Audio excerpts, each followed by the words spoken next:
a quote from Bob Brown, the late chairman of the Dakota community. He said, "You know, trees come and go, but that water, that's been there forever."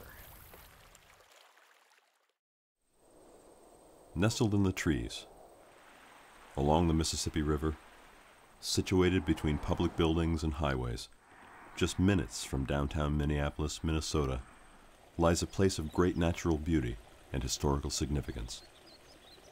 A place to be treasured and preserved. The location of the first settlement of the Minnesota region, and a site that aided in the development of the military outpost, Fort Snelling.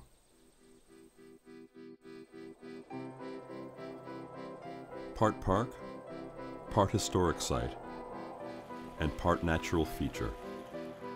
The Coldwater region is now surrounded by the very metro area it helped build. Although years of neglect and urban development have taken their toll, echoes of the pre-European settlement landscape can still be found here. Led by Indian trails in 1820, European American soldiers stumbled upon the spring.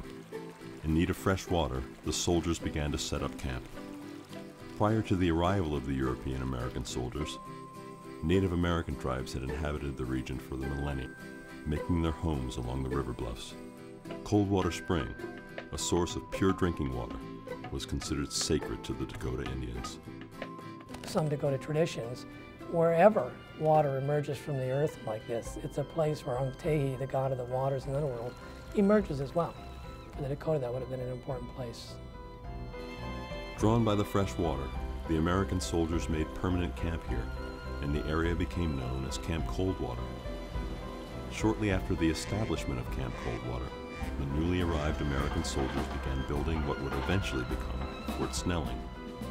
Used as the main water supply for Fort Snelling, the Coldwater Spring also sustained the many enterprises that helped supply the fort. Farms, trading posts, a steamboat landing, blacksmith shops, and stables.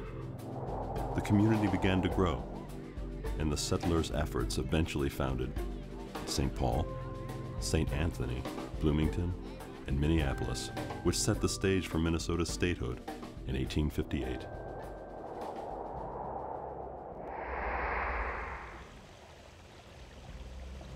Coldwater is approximately 10,000 years old and is the largest limestone bedrock spring in the Twin Cities. The spring was formed through a glacier melt channeled through Platteville limestone. Coldwater is located along the Mississippi River, northwest of Fort Snelling, in an area defined by several springs.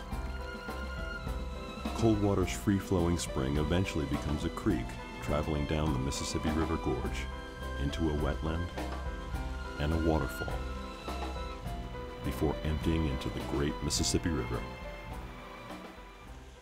Coldwater is the last natural spring left in Minneapolis and all of Hennepin County. Despite Coldwater's natural beauty and importance in Minnesota history, it has remained somewhat overlooked in the eyes of society. This is in part due to the Bureau of Mines buildings. The buildings were built near the running spring and wildlife that surrounds Coldwater's landscape. All the buildings are problems because they've been abandoned since 1995. Kids break in there as sort of an attraction. The Bureau of Mines buildings have proven to be an attractive nuisance. Thieves have stripped its 11 buildings of copper, and graffiti taggers have left their marks. So the buildings are filled with water, they have no electricity, they have no water service, and they're filled with dead pigeons and broken glass. More money has been spent on security to protect these abandoned buildings than will be spent getting rid of the buildings. And they gotta go.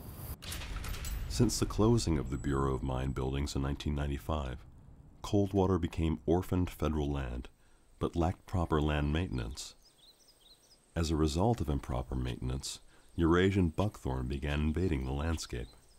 This invasive shrub may look unharmful, but has proven to be a massive problem at Coldwater. Buckthorn outcompetes native plants for nutrients, light, and moisture. The lack of native vegetation has led to erosion. Directly behind the spring is an area that faced the dangers of erosion and is desperately in need of restoration. Proper land maintenance and erosion restoration are vital to the preservation of Coldwater. After nearly 15 years, the National Park Service has begun to take action by properly removing the buckthorn and planting ryegrass in its place.